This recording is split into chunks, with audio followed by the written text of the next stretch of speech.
नमस्कार। दिन भर की तमाम अहम और बड़ी खबरों के साथ मैं हूं दीपक डोभाल। शुरुआत हेडलाइंस के साथ। सूखे से निपटने के लिए राष्ट्रपति की पहल, 10,000 करोड़ का कल्याण कोष बनाने का सुझाव। कांग्रेस नेता अहमद पटेल के निजी विधेयक को पारित कराने की सिफारिश।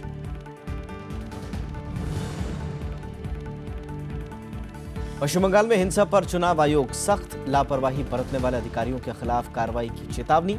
सोमवार के मतदान के लिए प्रचार खत्म।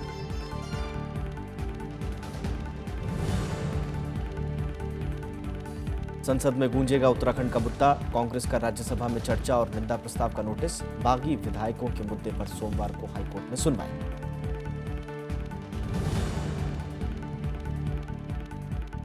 लोकसभा अध्यक्ष ने कल बुलाई सर्वदलीय बैठक। सदन को सुचारू रूप से चलाने पर होगी चर्चा। सोमवार से संसद सत्र।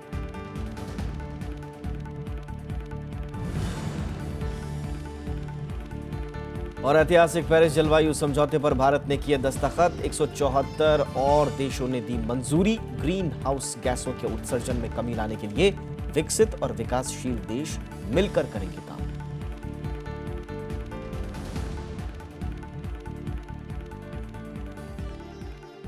और सबसे पहले बात सूखे संकट की।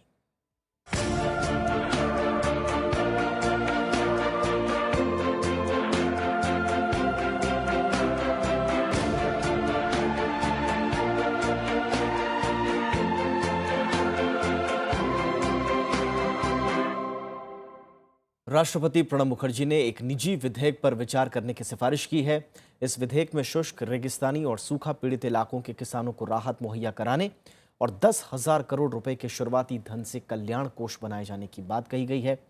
राष्ट्रपति ने यह अनुशंसा ऐसे वक्त में की है जब देश में 10 से ज्यादा राज्य सूखे की चपेट में हैं। वरिष्ठ कांग्रेस नेता अहमद पटेल ने दिसंबर 2014 में शुष्क एवं रेगिस्तानी क्षेत्र कल्याण और अन्य विशेष प्रावधान विधेयक 2014 राज्यसभा में पेश किया था। विधेयक अगर पारित होता है तो इसमें किए गए प्रावधानों में भारत की संचित निधि से खर्च करना होगा। इस विधेयक के वित्तीय ज्ञापन में कहा गया है कि अनुमान है कि इस पर हर साल 20,000 करोड़ रुपए का खर्च आएगा। इसके अलावा संचित निधि से 5,000 करोड़ रुपए का एक बारगी खर्च भी हो सकता है। महाराष्ट्र के लातूर में पिछले 2 महीनों में अब तक गर्मी और लू से 40 से ज्यादा लोगों की मौत हो चुकी है। हालात इस कदर बदतर हो चुके हैं कि पुलिस के पहरे में पानी की आपूर्ति की जा रही है। देखिए हमारी यह खास report.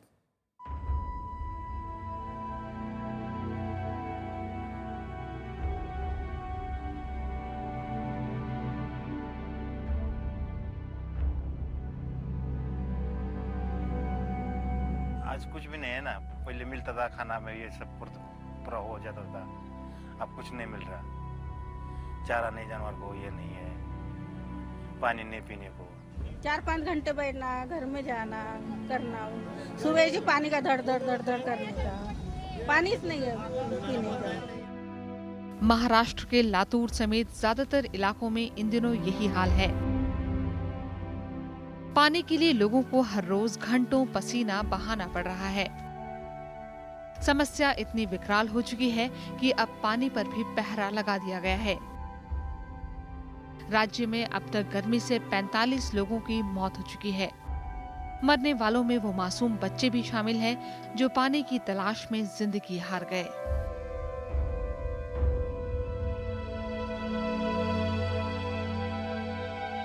There are almost 45 water deaths in last 2.5 months. So it means that a small kid of 5 years or 10 years daughter, they have gone for water fetching, and that's why they lost their lives in wells or below tanker. So everybody in Marathwada and especially in Latur, day and night, they are striving to collect water. सामाजिक कार्यकर्ता इस समस्या के लिए पानी mafia को दोषी ठहराते हैं। Who loves the drought? It is always a mafia. Now, water mafia. To tell you exactly, in Latur, the water market must be above 50 lakh per day. So there are tanker lobby, there is a bore well lobby, and all these lobby, they are benefited when there is no governance at all. अब तक के सबसे भयंकर सूखे से जूझ रहे मराठवाड़ा के लातूर में विशेष ट्रेन से पानी पहुंचाया जा रहा है। ट्रेन से लाए गए पानी को जमा कर उन इलाकों में पहुंचाने की कोशिश की जा रही है जहां पानी की सबसे ज्यादा किल्लत है। Bureau report, Rajya Sabha TV. Maharashtra इन दिनों गर्मी और सूखे की चपेट में है। औरंगाबाद मंडल के कमिश्नर डॉक्टर उमाकांत दांगट का मानना है कि मराठवाड़ा का मौजूदा भयावह सूखा संकट जलवायु परिवर्तन की देन है। हमारे संवाददाता अरविंद कुमार सिंह ने उमाकांत दांगट से खास बातचीत की। सर, ये जो सूखा का संकट है वैसे तो हिंदुस्तान में 10 राज्यों में है, लेकिन जो मराठवाड़ा का इलाका है, बुंदेलखंड का इलाका है, ये काफ़ी ज़्यादा सुर्खियों में बना हुआ है। आप यहाँ के प्रशासनिक प्रमुख होने के नाते जो मराठवाड़ा का जो औरंगाबाद मंडल है, इसमें किस तरह के प्रशासन की ओर से कोशिशें की जा रही हैं?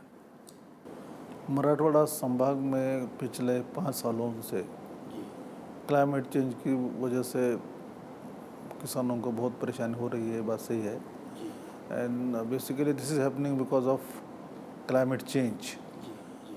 पिछले 5 साल में सिर्फ 1 साल ठीक रहा, 4 साल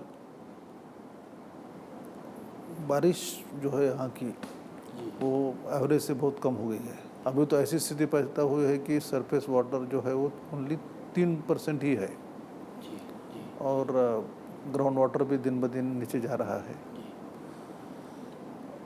अभी इस परिस्थिति में राज्य सरकार की तरफ से बहुत बड़े पैमाने पे रिलीफ मेजर्स लिए जा रहे हैं।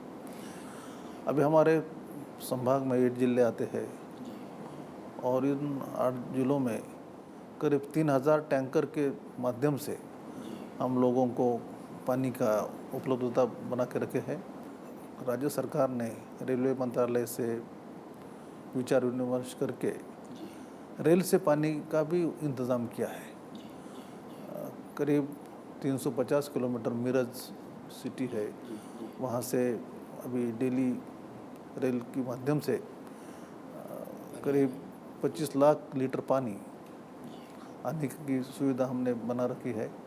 अच्छा पॉलिसी डिसीजन लिया है और अन्न सुरक्षा का जो कवच है वो हर फार्मर के साथ जुड़ाने की कोशिश किए है और under this food security programme हमने हर फार्मर फैमिली में 2 रुपये किलो दर से गेहूँ और 3 रुपये किलो रेट पे चावल देने का भी इंतजाम किया है।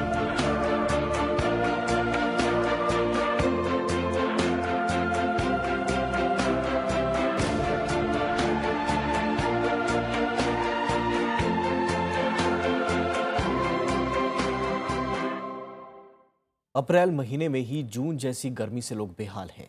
ओडिशा में सरकार ने लोगों को सुबह 11 बजे से 3 बजे तक घरों में ही रहने की सलाह दी है। राज्य में गर्मी से करीब 80 लोगों की जान चली गई है। दिल्ली में भी तापमान लगातार बढ़ता जा रहा है। पहाड़ी इलाकों में बारिश से लोगों को राहत जरूर मिली है। कहीं छतरी, कहीं गन्ने का रस तो कहीं नींबू पानी का सहारा। चिलचिलाती गर्मी से बचने के लिए लोग हर नुस्खा आजमा रहे हैं। ओडिशा के कई इलाकों में पारा 47 डिग्री तक पहुंच गया है। लोग घर में रहने को मजबूर हैं। पानी के लिए तरस जाते हैं तो बीच बीच में रुकना पड़ता है, कहीं पे देखना पड़ता है कि होटल है जहाँ पे जूस पी सकते हैं, कुछ भी देखना पड़ रहा है। फिलहाल तो बहुत मुश्किल हो रहा है। यही हाल उत्तर प्रदेश का भी है। कभी गुलजार रहने वाले वाराणसी के घाट गर्मी की वजह से सूने पड़े हैं। यहाँ सड़कों पर भी सन्नाटा पसरा हुआ है। रोड पे चलना इतना मुश्किल हो गया है। 42 डिग्री तापमान है और रोड पे देखिए आप कितनी सन्नाटे हैं, जबकि रोड पे बहुत भीड़ रहती है और इस टाइम देखिए रोड पे निकलना एकदम बहुत मुश्किल हो गया है। गर्मी में इंसान ही नहीं जानवर भी बेहाल हैं। भुवनेश्वर के नंदनकानन चिड़ियाघर में जानवरों को गर्मी से बचाने के लिए खास इंतजाम किए गए हैं।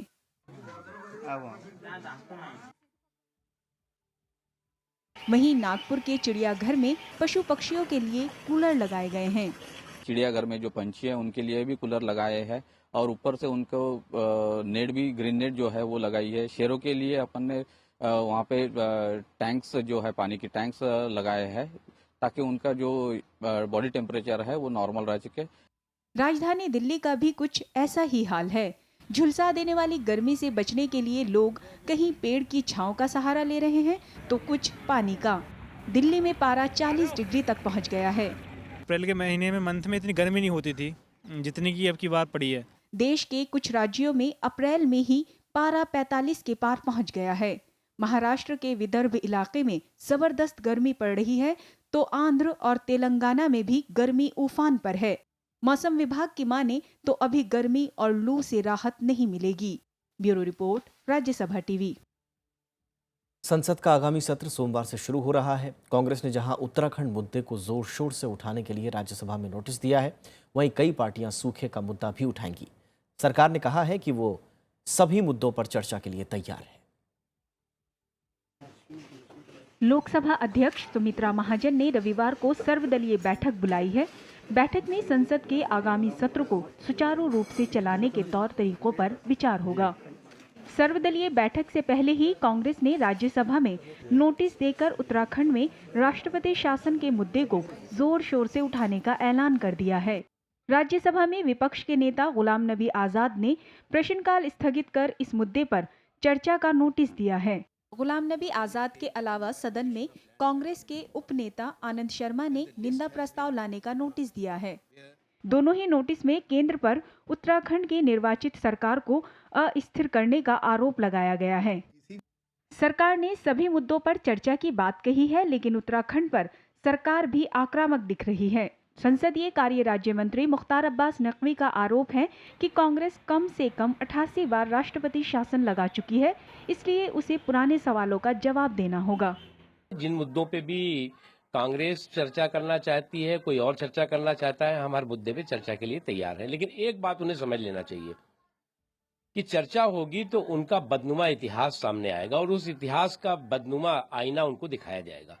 विपक्षी दल सूखे की समस्या से आंख मूंदने का आरोप लगा रहे हैं।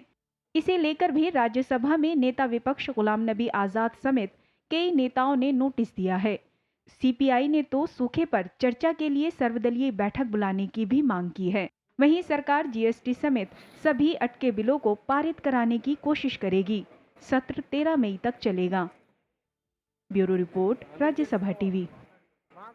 उत्तराखंड हाईकोर्ट में आज कांग्रेस के 9 बागी विधायकों की याचिका पर सुनवाई हुई। स्पीकर गोविंद सिंह कुंजवाल के वकील कपिल सिब्बल ने इन विधायकों की याचिका खारिज करने की मांग की। स्पीकर की दलील थी कि विधानसभा से इन विधायकों को अयोग्य ठहराया जा चुका है। बागियों ने अयोग्य ठहराने को हाईकोर्ट में चुनौती दी है। आज की सुनवाई में बागी विधायकों के वकील मौजूद नहीं थे। मामले की अगली सुनवाई सोमवार को होगी।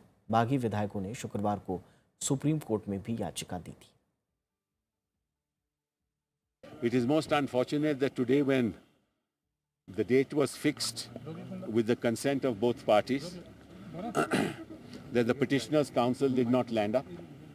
In fact, yesterday they made a plea to the Supreme Court while the matter was being heard that this matter of disqualification should be transferred to the Supreme Court, which is shocking because the matter was fixed for hearing today. एक छोटा सा break, जल्द हाजिर होंगे।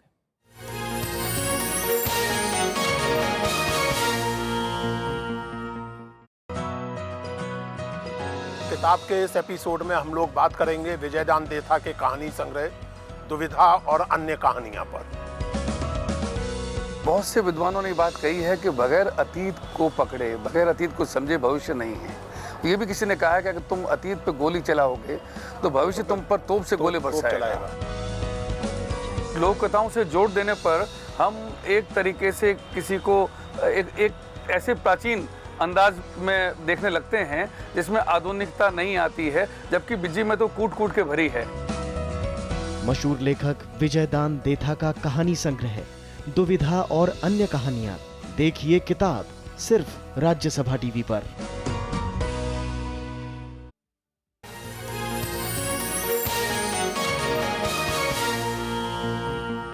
पश्चिम बंगाल विधानसभा चुनाव के चौथे दौर का प्रचार का शोर आज थम गया। इस चरण में 49 सीटों पर सोमवार को वोट डाले जाएंगे।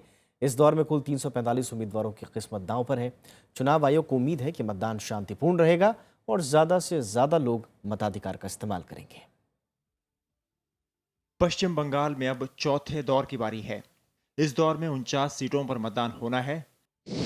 इस दौर में कुल 1,08,16,942 वोटरों को वोट डालने का अधिकार है।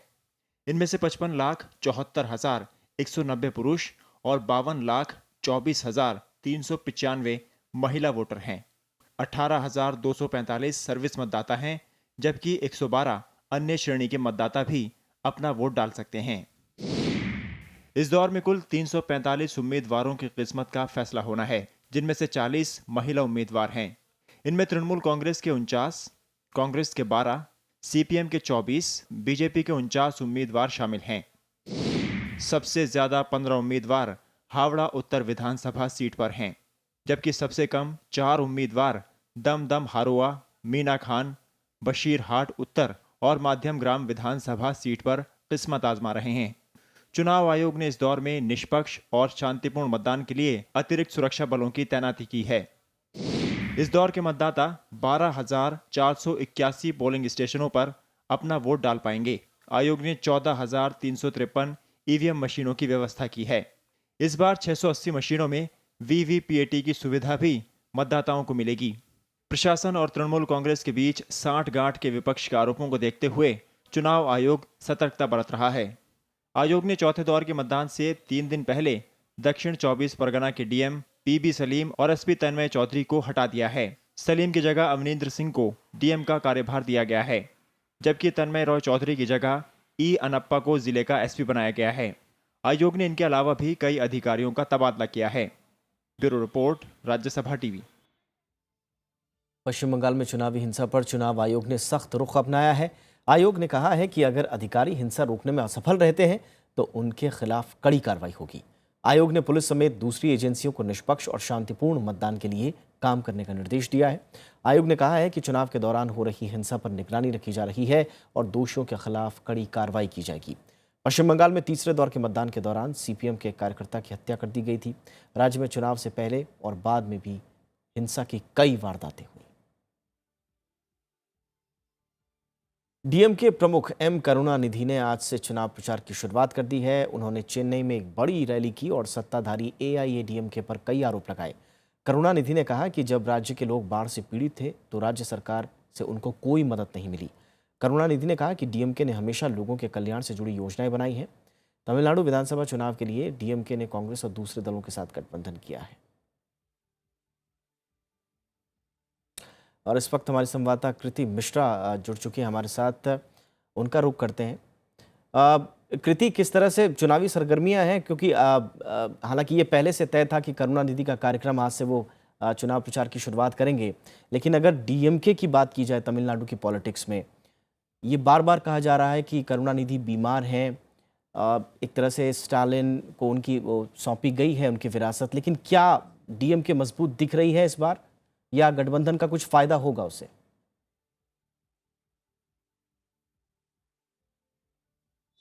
देखिए दीपक, अगर मैं तमिलनाडु की बात करूं और इसका एनालिसिस हम करें तो पिछले 26 साल में कोई भी ऐसा चीफ मिनिस्टर नहीं रहा है जिसको 2 टर्म मिले हैं।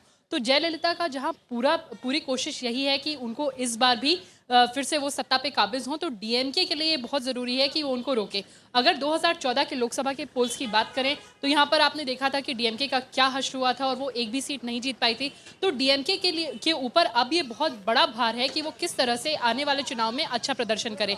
जहाँ तक करुणानिधि की बात है तो ये बार बार कहा जा रहा है कि उनकी स्वास्थ्य ठीक नहीं है, बल्कि डीएमके में भी जो भीतरी घात है, जो इंटरनल पॉलिटिक्स है, उसको भी ठीक करना बहुत ज़रूरी है, ये भी कहते हैं विशेषज्ञ। तो डीएमके के लिए कि चुनाव के जो नतीजे होंगे उसके बाद अगर उसके लिए चुनाव के नतीजे ठीक नहीं रहे तो डीएमके के सामने सबसे बड़ा डर ये है कि कहीं फिर वो उसको छोटी पार्टी का दर्जा ना मिल जाए और विजयकांत की पार्टी या वाइको की पार्टी तमिलनाडु में इससे बड़ी ना हो जाए। जी दीपक, बहुत बहुत शुक्रिया कृति मिश्रा इस तमाम जानकारी के लिए। चलिए आगे बढ़ते हैं देश की कुछ और खबरों पर नजर। बिहार के मुख्यमंत्री नीतीश कुमार ने कहा है कि वो बीजेपी के खिलाफ व्यापक गठबंधन बनाने की कोशिश कर रहे हैं। पटना में औपचारिक रूप से जेडीयू का राष्ट्रीय अध्यक्ष बनने के बाद उन्होंने ये बात कही। नीतीश ने कहा कि विपक्षी दलों को बीजेपी के खिलाफ एकजुट करना कोई अपराध नहीं है, इसके लिए विपक्षी पार्टियों को कुछ समझौते करने पड़ेंगे। नेतृत्व के सवाल पर उन्होंने कहा कि इसका फैसला बाद में होगा। पटना में जेडीयू की राष्ट्रीय परिषद की बैठक में करीब 1000 प्रतिनिधियों ने उनके अध्यक्ष बनने पर मुहर लगाई। नीतीश को 10 अप्रैल को ही पार्टी का अध्यक्ष चुन लिया गया था। इससे पहले शरद यादव पार्टी की अगुवाई कर रहे थे। और जो भी मेरी क्षमता है उसके अनुरूप पार्टी संगठन को चलाने की कोशिश करूंगा और सबके सहयोग से संगठन और मजबूत बने, इसका विस्तार हो, इसके लिए वक्त भी देने की कोशिश करूंगा। पूर्वोत्तर राज्य अरुणाचल प्रदेश में आज फिर हुए भूस्खलन में 2 लोग मारे गए हैं। राज्य में भूस्खलन से मरने वालों की तादाद बढ़कर 19 हो गई है। कल हुए भूस्खलन में मरने वालों में ज़्यादातर मजदूर हैं जो पड़ोसी राज्यों से यहाँ काम करने के लिए आए थे। भूस्खलन से इलाके की रिहायशी इमारतों को भी नुकसान पहुंचा है, जबकि कई लोगों के अब भी मलबे में दबे होने की आशंका है। भारी बारिश की वजह से राहत और बचाव के काम में भी अड़चनें आ रही हैं। बारिश की वजह से टेलीफोन सेवाएं और बिजली आपूर्ति बाधित है।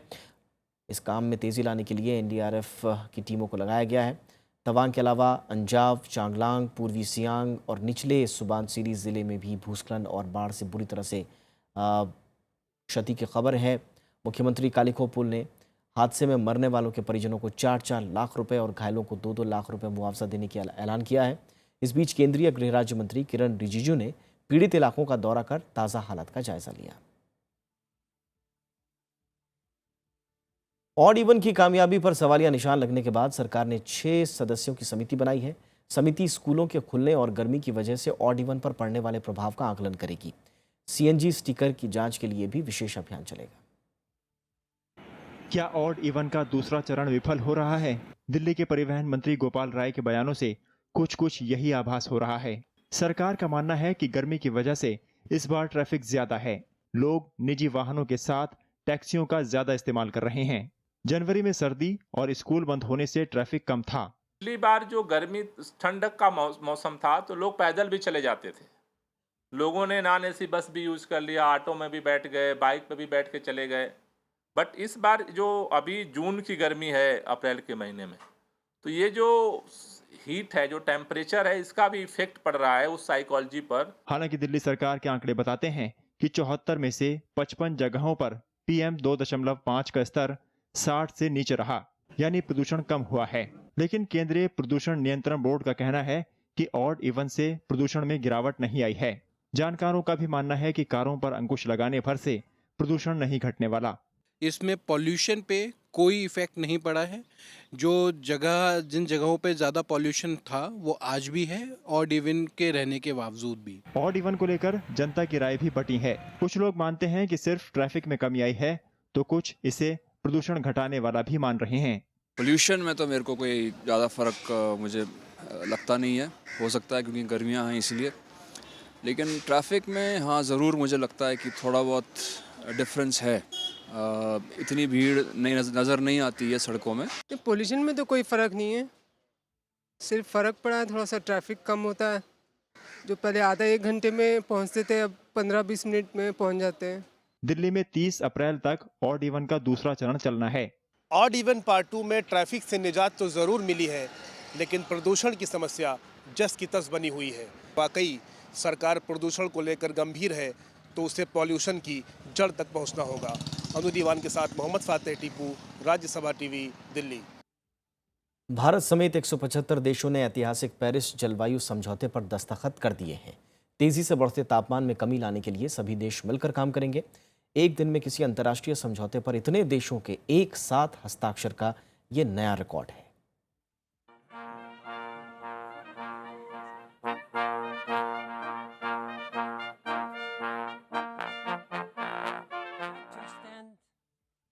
भारत की तरफ से पर्यावरण मंत्री प्रकाश जावड़ेकर ने इस ऐतिहासिक समझौते पर दस्तखत किए। उन्होंने कहा कि इस समझौते से गैस उत्सर्जन में कटौती पर देशों की गंभीरता की परख होगी। इस मौके पर संयुक्त राष्ट्र महासचिव बान की मून ने कहा कि यह ऐतिहासिक पल है और हम बेहतर भविष्य के लिए ये समझौता कर रहे हैं। We are in a race against time. I urge all countries to move quickly to join the agreement at the national level, so that the Paris Agreement can enter into force as early as possible. संयुक्त राष्ट्र जलवायु परिवर्तन समझौते के लागू होने के लिए कम से कम 55 देशों को अपने यहाँ इस समझौते को मंजूरी देनी होगी। इन देशों का वैश्विक उत्सर्जन कम से कम 55% होना जरूरी है। इसके बाद 30 दिन में ये समझौता लागू हो जाएगा। Looks forward to formally joining this agreement this year, and we call on all of our international partners to do so. इससे पहले 12 दिसंबर 2015 को पेरिस में भारत समेत 195 देश जलवायु परिवर्तन के खिलाफ साझा लड़ाई के लिए सहमत हुए थे। तब दुनिया भर के तापमान में वृद्धि को 1.5 डिग्री सेल्सियस पर सीमित करने का लक्ष्य रखा गया था। Bureau report, Rajya Sabha TV. और देश और दुनिया की कुछ और खबरों पर एक नजर। चुनाव आयोग ने तमिलनाडु में विधानसभा चुनाव के मद्देनजर 18 अधिकारियों का तबादला किया है। इसमें 4 IAS और 5 IPS अधिकारी शामिल हैं। आयोग ने यह कदम राजनीतिक दलों की शिकायत के बाद उठाया है। भूमाता ब्रिगेड की सदस्यों ने 28 अप्रैल को मुंबई की मशहूर हाजी अली दरगाह जाने का ऐलान किया है। महिलाओं के लिए हाजी अली की मज़ार को छूने पर रोक है। हाल ही में महिलाओं को महाराष्ट्र के शनि शिंगणापुर मंदिर में पूजा की इजाजत मिली थी। मथुरा से बीजेपी सांसद हेमा मालिनी को मुंबई के ओशीवारा में 70 करोड़ की जमीन 1,75,000 रुपए में देने का मामला सामने आया है। एक RTI के तहत में यह खुलासा हुआ है। बताया जा रहा है कि हेमा मालिनी को 2000 स्क्वायर मीटर की ये जमीन डांस अकेडमी बनाने के लिए आवंटित की गई। तहरीक तालिबान पाकिस्तान ने खैबर पख्तूनख्वा प्रांत में सिख नेता सूरन सिंह की हत्या की जिम्मेदारी ली है। पाकिस्तान के प्रमुख सिख नेता सूरन सिंह की शुक्रवार को उस वक्त गोली मारकर हत्या कर दी गई जब वो बुनेर घाटी में अपने घर के आसपास घूम रहे थे। सलमान खान को रियो ओलंपिक 2016 के लिए भारत की तरफ से गुडविल एम्बेसडर चुना गया है। दिल्ली में इसका ऐलान किया गया। ऐसा पहली बार हुआ है जब किसी बॉलीवुड अभिनेता को खेलों के लिए गुडविल एम्बेसडर चुना गया। मुंबई पुलिस ने देवनार के डंपिंग ग्राउंड में आग लगने के मामले में 2 लोगों को गिरफ्तार किया है। दोनों आरोपी गोवांडी इलाके के रहने वाले हैं और कपाड़े का काम करते हैं। पुलिस के मुताबिक ये दोनों शख्स इस मामले में मुख्य अभियुक्त हैं। अमेरिका के ओहियो में शनिवार को एक ही परिवार के 8 सदस्यों की हत्या कर दी गई। पुलिस के मुताबिक रात को सोते वक्त इन लोगों पर हमला किया गया जिसके बाद 8 लोगों की मौके पर ही मौत हो गई। हालांकि 6 महीने के एक नवजात के अलावा 2 और बच्चों को बचा लिया गया। बांग्लादेश में शनिवार को राजशाही यूनिवर्सिटी के प्रोफेसर की हत्या का मामला सामने आया है। प्रोफेसर रियाजुल करीम सिद्दीकी की यूनिवर्सिटी से घर जाते वक्त हत्या कर दी गई। पुलिस ने इसे आतंकी कार्रवाई बताया है। बांग्लादेश में हाल ही में चरमपंथी के खिलाफ लिखने वालों की हत्या के कई मामले सामने आए। अमेरिका ईरान से 32 मीट्रिक टन पानी खरीदेगा जिसका इस्तेमाल रिसर्च और दूसरे कामों के लिए किया जाएगा। यह करार पिछले साल हुए ईरान परमाणु समझौते के तहत हुआ है जिसमें $86 लाख खर्च होंगे। भारतीय स्नूकर खिलाड़ी पंकज आडवाणी एशियाई स्नूकर चैंपियनशिप से बाहर हो गए हैं। पंकज को सेमीफाइनल में थाईलैंड के क्रित्सानुस ने 5-3 से हराया। इस हार के साथ पंकज को कांस्य से संतोष करना पड़ा। इस बुलेटिन में इतना ही। पूरी टीम को दीजिए इजाजत। नमस्कार।